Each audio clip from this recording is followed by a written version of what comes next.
Hi, welcome to your checkup. We are the patient education podcast where we bring conversations from the doctor's office to your ears. On this podcast, we try to bring medicine closer to its patients. I'm Ed Dulesky, a family medicine doctor in the Philadelphia area. And I'm Nicole Rufo. I'm a nurse. And we are so excited you were able to join us here again today. We had, it's been a great weekend so far. Very exciting. I got to have some oysters last night. You didn't get to join me in that venture. It sounds like I wasn't missing a lot. No, I would say that, if I'm going to give like a lukewarm reference, I don't know. Should I say the name of the place or should I spare them? I don't know. I don't think we need to slander anyone. Great. But they were okay, and they were very expensive for being just okay. I think about the oyster trip to Docks that we took where we those were great and I couldn't get enough, and they were huge. These large oysters that they labeled large. Our intern, if you couldn't hear him, is very interested in this conversation too. They were okay. Not too much to say about them. Ordered a crab dip, got a crab toast instead. Yeah, the dinner was a little lukewarm. You didn't come with us. I went with Karthik and Mike. The boys chat came over. Yes, they did. And they love their dirty martini, I'll tell you. My God. And for the first time, hand-stuffed blue cheese olives with your help. And, Ziploc bags can become, it worked out really well. I think, I don't know. What did you think of those? I thought they were delicious. Thank you. I think everyone else did, too. So did Ollie. And so did Ollie. But just so that we're clear, we don't let him drink. Oh, no. Not for little boys. Definitely not. Do you have any highlights from this week? From the week? Mm-hmm. Honestly, no. Well, it's a much more calm week because I didn't have a whole ice cream meltdown like I did last week. But there is a new ice cream place that opened up down the street that I'm interested in trying at some point. Yeah, maybe we can go this week because you're on vacation for 2 weeks. I am. So, lucky going to you. I know, lucky me. Getting ice cream would be fun. And then we started running together, which I love. I think it's so fun. I feel so great about it. And we do our little Peloton runs outside. Yeah, they have been fun. Until I can't walk the next day, but it's okay. Yeah, it turns out you probably have something wrong with your feet. Well, because you're well, my feet keep going numb every time I run, and they have for the last couple years. And I really just thought that I just hadn't found the right running shoe for me, so I went through a lot of different brands, and now I'm coming to realize it's probably I'm the problem. Yeah, I think it's my feet, not my shoes.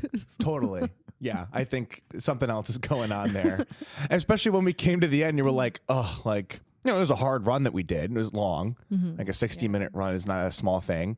And then at the end, you're like, man, I just had to be careful there for a while. I just didn't want to step weird because I can't feel my feet. I was going to step weird or do something.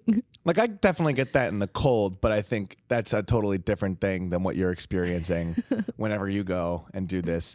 And then you so nonchalantly said it too. You were just like, oh yeah, by the way, my feet get really numb whenever we do these intervals.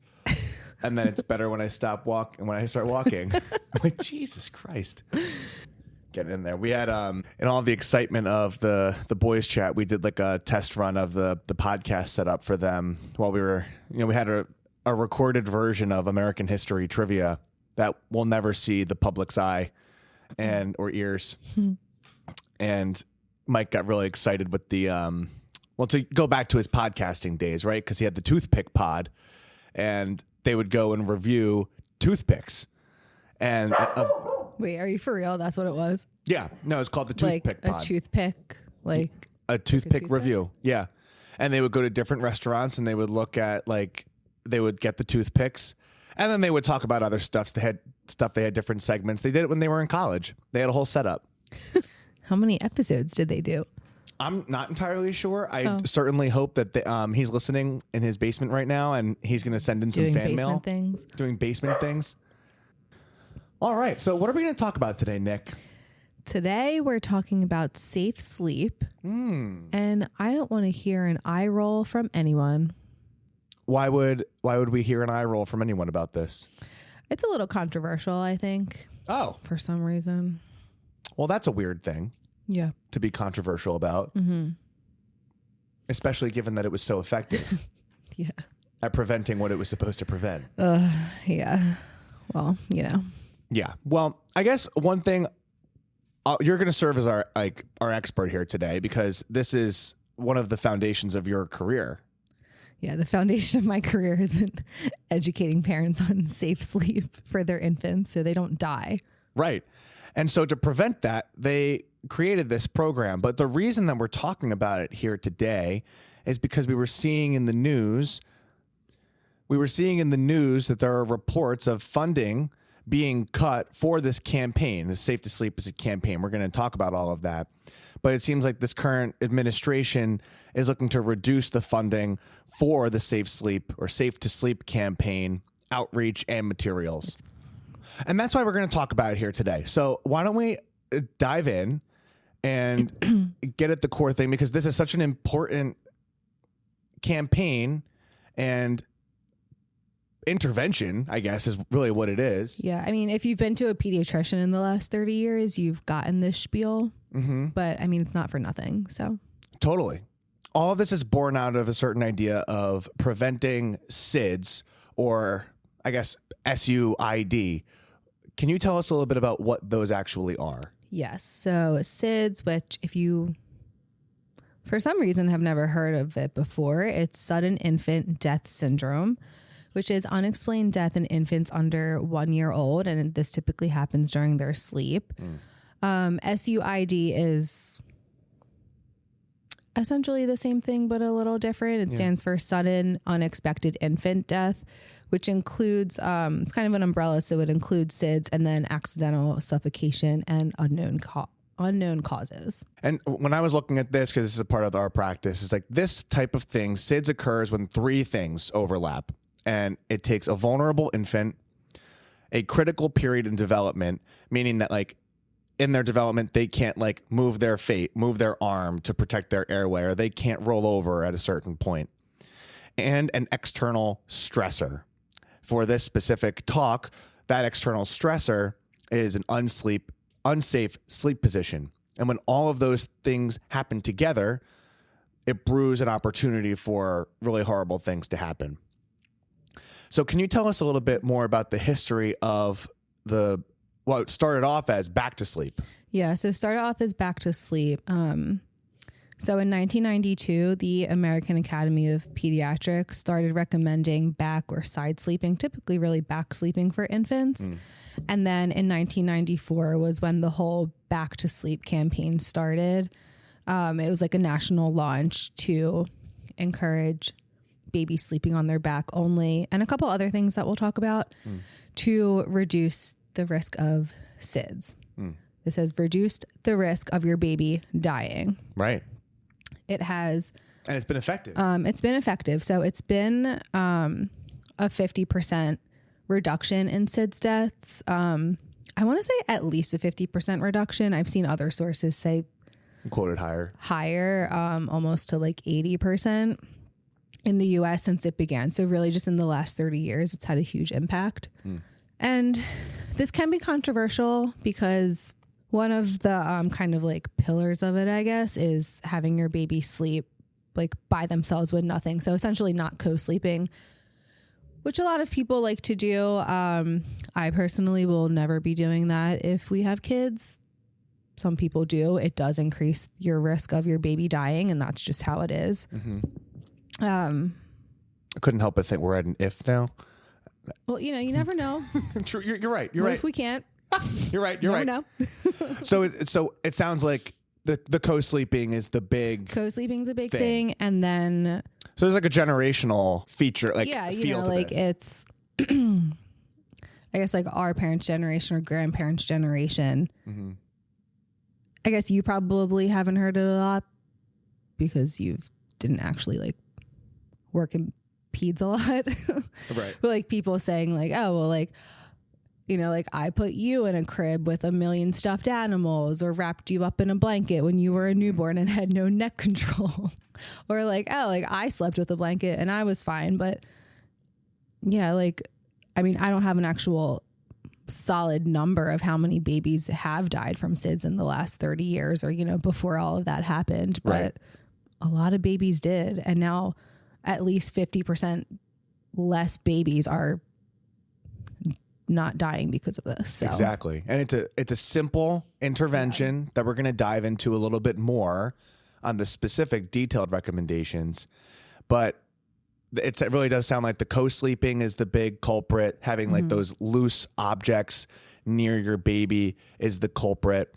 And one thing, like when we're counseling people, like, when like new mom comes in and the inadvertent, like someone who's breastfeeding, the inadvertent like sleepiness that can happen when like, say that like you're feeding your baby and then you fall asleep, and then that's a really vulnerable time, it sounds like. So like not all of this is intentional or outright like defiance towards the American Yeah, Academy like this of doesn't happen Pediatrics. because of like nefarious action of a Right. parent. It's just kind of the day-to-day thing. Mm-hmm. Your baby has no neck control. If they aren't breathing and their body needs them to take a breath, Right. they can't move to do that. Exactly. And that's that like developmental thing. So thankfully this is pretty rare. We don't have a readily available quote, but SIDS is pretty rare. And it took a decent amount of time to evaluate this and actually, because people are looking at this all the time saying like, how can we reduce the risk of SIDS? Because literally no one wants that to happen. Yeah. And like, it shouldn't happen. Like your normal healthy baby you shouldn't go check on them in the morning and they're dead, because like, that's what it is.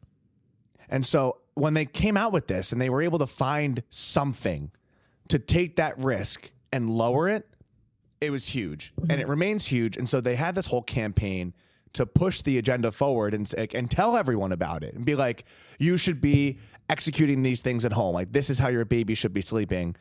And like we've talked about here, it's not out of malintent that anyone's having their baby like sleep in a weird way. It's just stuff that happens, unfortunately, when those three things come together that we talked about, that triple risk model. So why don't we, brass tacks, get down and actually say it out loud, the highlights from the recommendations from the American Academy of Pediatrics, and maybe add in your own flair of like your counseling style that you would give someone when you met them. Sure. So we're always placing the infant on their backs to go to sleep, especially when they're like at that really young age where they can't roll over. They're staying on their back on a firm, flat, non-inclined sleep surface. Okay, that's a lot of words there. Firm. Yeah. Firm, flat, no incline. They actually make, I don't know what the material of it is, but they make like crib mattresses kind of specific to like help reduce this risk. The material is kind of like spongy, I guess, and like airy. And they actually will do tests like, just because I've like seen people online and they'll like put their face like in the mattress and like you can still breathe. Oh, so that's kind of like in an effort to help reduce this. I don't know what the material is, but if you like look it up, you'll come across it online. Room sharing without bed sharing. So this goes back to our co-sleeping. Also, I want to point out there that the Dockatot or anything of that like similar structure is not meant for safe sleep. It is not meant for you to sleep next to your baby. Can you while they're asleep explain what the Dockatot is a little bit? The Dockatot is, I mean, it's a great thing to have for your baby when you're supervising them or like when you're sitting next to them on the couch. It's kind of like a little oval pillow. It honestly kind of looks like a dog bed a little bit with like four sides and then the little indent where the baby goes. I guess it has three sides really, but whatever. Anyhow, it's kind of, that's like the best way I can describe it, is like a little dog bed for a baby so that they can like sit. Like it does kind of have sides, but you really are supposed to be like supervising them, and it like says that all over the box. And that's, again, still not something that you can reliably have the baby sleep between the two of you or next to you and just like everything's going to be fine. That's not what it's made for. Right. Especially like, getting at the So co-sleeping has like it's a messy term because I think it leaves opportunity for misinterpretation. People think like a Dockatot or something similar to that is kind of like the solution for safe co-sleeping, and it is not. Okay. Your baby is still at risk for SIDS, which means they are still at risk for dying. Right. Well, even like I can imagine someone like flailing their arm over unexpectedly in like the middle of the night, like if they're right next to someone, so like their baby, that is. The next biggest highlight, I would say this is pretty high up there, is to avoid like loose bedding, any soft objects, any blankets, really anything in the bed should not be in the bed with them except the baby. Yeah. So you said loose bedding, and like how do you incorporate like any sort of blanket? Are they just kind of like out there in the wind? Yeah, I mean, you can put like a sleep sack on them or something they're like connected to, kind of. Okay. I guess I'll say. Or but like a swaddle. Yeah. Mm-hmm. But no, or sometimes people have those like crib liner things. They kind of, it's like, I don't know how to describe it. You know what I'm talking about? I think it's really for like a decoration sort of thing that goes around like the outside on like the crib rails. Just none of that. Crib, mattress, crib sheet, baby. Okay. That's all you need. That's all you need.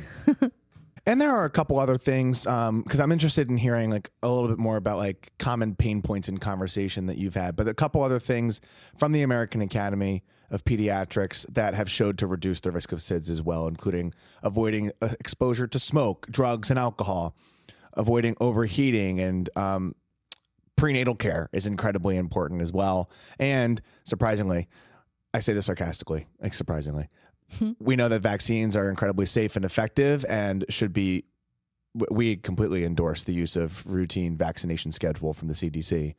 And that also keeps your child safe and healthy. But what are sort of pitfalls or misunderstandings that you've experienced when describing this to people? Like, have you confronted someone who feels really strongly about this at some point, or maybe had a piece with like educating someone when you were on the floors doing this? Well, so like the hospital like took it very seriously because like it has happened where someone has like brought a baby over to like the couch for the parents in the middle of the night and like the baby has died. Like that has happened. So like, I mean, we did like this whole thing as part of the Safe to Sleep campaign. I think a lot of pediatric hospitals probably do this. There's like videos that load into the parents' TV, like for them to watch, education that like the nurses do, print out handouts on discharge. Like that's all kind of part of that. But we have had a lot of parents who would like, for whatever reason or another, would insist on like sleeping in the hospital crib with the baby or bringing the baby over to the like parents' couch or bed. And we like had them like sign this whole thing. It was like a discussion with the doctor too, like this whole thing, because I mean, people just do this and it's like happened in the hospital and then a baby dies. Right. Actually, now I have some of the data from the CDC. The fast facts section of their website is that they have, in 2022, they measured 3,700 sudden unexpected infant deaths, and 1,529 of them were from SIDS. And that's some of the most up-to-date data that we have. They do calculate this stuff over the course of time. But getting back to your point, it almost sounds like there were a ton of materials and none of this stuff is free. Like it takes money to produce those videos and create those deliverables. And in no small part, some of that money or all of it came from this program that is now being threatened, or if it's not already shut down, actively being shut down, which is a huge public health risk. Yeah. I'm wondering like at what point that education gets taken down from the internet. That's also a good point. Like, is this aside from just reducing the funding because of budget cuts, like, is there a hidden curriculum here, hidden agenda of like getting rid of this sentiment, this, not even a sentiment, this like life-saving campaign and life-saving intervention? Is there a movement because of people's cultural beliefs about like how their how your family should behave at night when you're sleeping. Like, yeah, that's a big thing too. But I mean, the numbers are there and you can't really argue with that. It's also one of those things like it is a lot more rare now because of this. right. So then people, I feel like it's just kind of one of those things where it's like, oh, this is so rare. Like this isn't going to happen to me And or my baby. And like, you always think that it won't. Right. And you're like, we're talking about big numbers here. Like we quoted like 3,000, but like it's when you really get on that individual level and it's you and your daily life. And like that is devastating. You quoted the 50% reduction in SIDS, and this campaign altogether actually created this widespread change in behavior where now fewer parents are placing their babies on their stomachs and they're placing them on their backs. Yeah. And this is all like very simple stuff. Yeah. So I feel like if you were a parent, right, this isn't like a heavy lift to do. And if it's like, if I was a new parent, I knew nothing about this, and I was being told by my baby's pediatrician, you know, like do X, Y, and Z to keep your kid the safest at night or while they're sleeping, reduce their risk of suddenly dying for seemingly no reason. It's a very simple thing to do. And, you know, why not just do it? Why not? Why not just do it? Yeah, I can't help but think about, I've definitely walked in early morning, like 5 a.m. to the hospital, like rounding on a new mom. And like, she's exhausted because she just delivered and like was in a really hard labor. And like, she's breastfeeding her baby, and like the baby's like laying in the bed, and like she had nodded off to sleep while she was breastfeeding. And like, so this isn't to like, this is a very scary thing, but I really do want to hone in that like, even people with the best intentions, and this isn't to say that like breastfeeding is bad. Breastfeeding is good. If you want to do it, go ahead and do it. And you should probably, but like even people with the best intentions, the biggest heart, that like, that's such a vulnerable time. Yeah. And it like, it's so innocent. Used to just put them on a pulse ox. So at least if they were suffocating, I could watch them on the monitor. I guess that's harder on like a labor and delivery floor. Oh, totally, like a normal nursery, or like, and like wherever the like recovery room is or whatever happens. Right, but like no one's in there with them to watch them, and like they're in a hospital, which is supposed to be like an incredibly safe place. But then this is also like, like you nudge them like awake, and like there's a lot of like you have to be very gentle when you talk about that too, and like course correcting about like, hey, like this is something that you have to be mindful of and think about, especially maybe even if it's a new parent and they've never had to think about anything like this. And like in a moment, your entire world has changed. Now you're responsible for this small living being. So there's a lot of stuff here. And I think this campaign was and still is for the moment extremely powerful and not free. This podcast is free, so hopefully it gets out there to anyone who needs to listen to put their baby back to sleep. What other thoughts are you having? How do you feel about the program getting cut? No, I think that it's unfortunate that something that has been so proven to be so effective maybe won't be there anymore. Or as much, you know. And it almost sounded like earlier you were kind of implying that, like when you said like even like how the CDC websites were taken down for a period of time and they're being like picked off at various times. Well, and there are certain like other things that I think are being like limited from what I've seen, which I won't go into specifics. I don't want to like misspeak on anything, but yeah. Yeah, I guess when I was reading about this, seeing this come up in the news, and I think it's a damn shame that this is happening this way. And just sitting here now talking to you, I didn't even consider like the underlying hidden agenda of like this, looking at this technique as a like getting rid of it and scrubbing the idea. Yeah. Cause I feel like once they like do that, then, which you can like cut this part, but I feel like I haven't like actually verified this, but there was I forget exactly what it was, something about like birth control, like information, something like off the CDC website. And then I was seeing like, I think it was like, yeah, it was like HIV. Yes. And STIs. And like, I've seen, this information about this portion has like strictly come from TikTok, but I've seen like TikToks of gay men going to the pharmacy to like get their PrEP, and then the pharmacist like giving them like printed out information and like stopping and like taking time with them to be like, hey, this is going to be like removed from the, like if this gets removed from the internet soon, like da da da da da da da. Oh yeah. Yep. And maybe this is like the opportunity for like a whole health misinformation and like how our information is traveling these days episode after this, because that has absolutely been happening.